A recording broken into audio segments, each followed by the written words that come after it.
So basically in Rotherham we've got a young people session that we teach here where we teach young people with visual impairment how to breakdance, and we teach that as a means of injury prevention and to improve spatial awareness and things, and basically just to boost their self-confidence.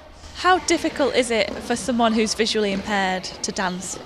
Well, for starters, they don't have any visual references of how to judge the distance between space and everything. So it can be quite tricky at first, but after a while, once they actually get to be a bit more connected with their bodies, they actually find it's actually a lot easier than you think it would be. And why did you decide to start doing this in the first place? What gave you the inspiration to do it?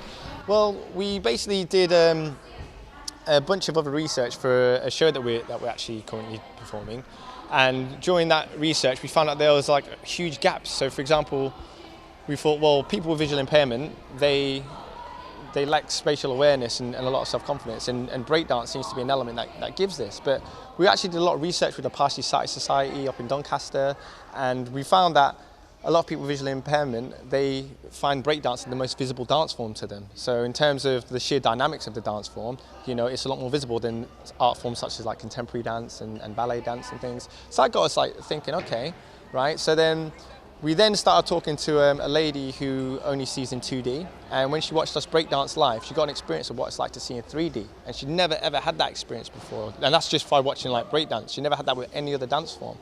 So then we were like, right, okay, so there seems to be a bit of an unlikely link here between breakdance and visual impairment. So then the more we started to think about it, the more we were like, well, breakdancing, it gives us a lot of self-confidence, it gives us a lot of spatial awareness, and it just gives us, a general better awareness of ourselves, within our bodies. So we decided that it would be a good idea to start to teach people with visual impairment this as a means of injury prevention. And the reason for this is because breakdancing is known as falling with style. And so if you're going to lose your balance and hurt yourself, what better way to do it than to fall with style and utilise that momentum to fall safely. So how do you go about teaching people that come along to the classes? So basically what we do is we first put them into a special foam pit, so all hazards are taken away from them, and then they can get a sense of self-confidence, just basically being able to move as freely as possible.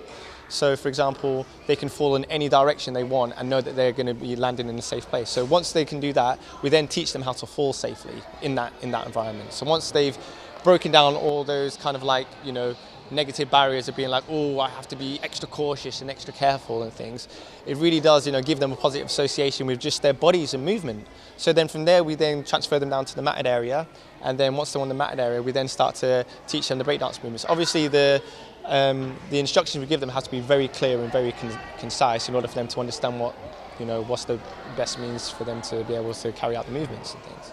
And how is this project funded? Okay, so the project is funded by Arts Council England, and it's also funded by ADAD, which is the Association of Dance of the African Diaspora. So they've put together some funding for us to be able to teach these young people some breakdancing. And what do you get out of teaching people who might not have thought about coming along to dance how to breakdance? Well, I mean, to be honest, this whole experience has been life-changing.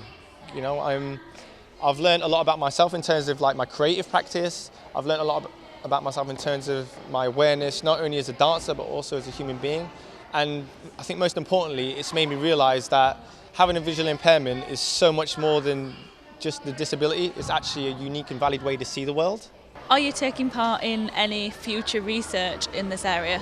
So at the moment, what we're doing is we're partnered up with the University of Sheffield, and we're looking at brain activity for people with visual impairment for when they watch breakdance. So we're giving them MRI scans to see exactly what's going on inside their brains for when they watch different dance styles, for example, ballet, contemporary and breakdance. And so we're seeing why breakdance has such a profoundly different effect than other dance styles for when they watch dance. What do you think the outcome of that will be? Well, our early results are showing that breakdance seems to be the most visible dance form, and part of that reason is because of the sheer dynamics of the art form, but also a lot of people with visual impairment, they seem to see a lot better when they look down towards the floor. Where does most breakdancing happening? On the ground.